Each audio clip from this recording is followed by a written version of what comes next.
ទាំង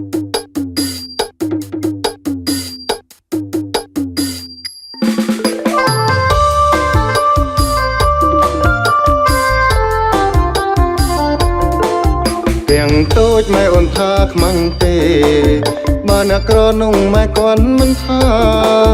តែរូបបងជាអ្នកក្រុងស្រងផ្សាបើចង់រៀបការតលតែធ្វើឲ្យខ្ពស់មុខព្រោះហេតុស្រឡាញ់កូនប្រសា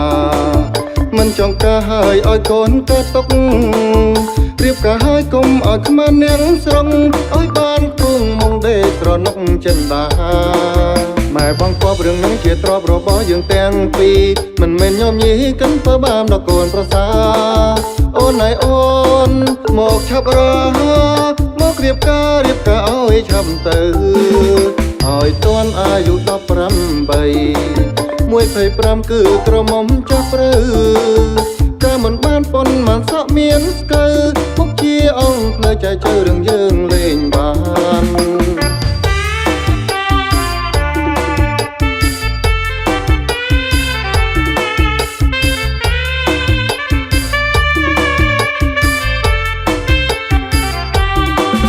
ទាំងតូចម៉ែអូនថាខ្មាំងគេ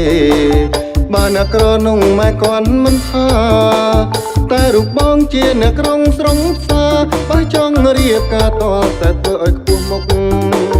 ព្រោះហេតុស្រឡាញ់កូនប្រសា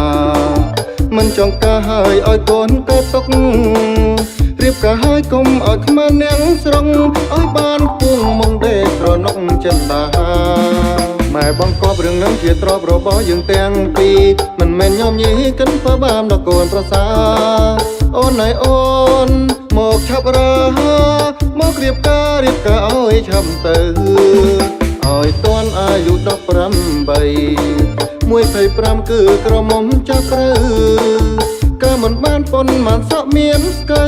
មុខជាអង្គផ្លូវចែកជើរឿងយើងលេងបាន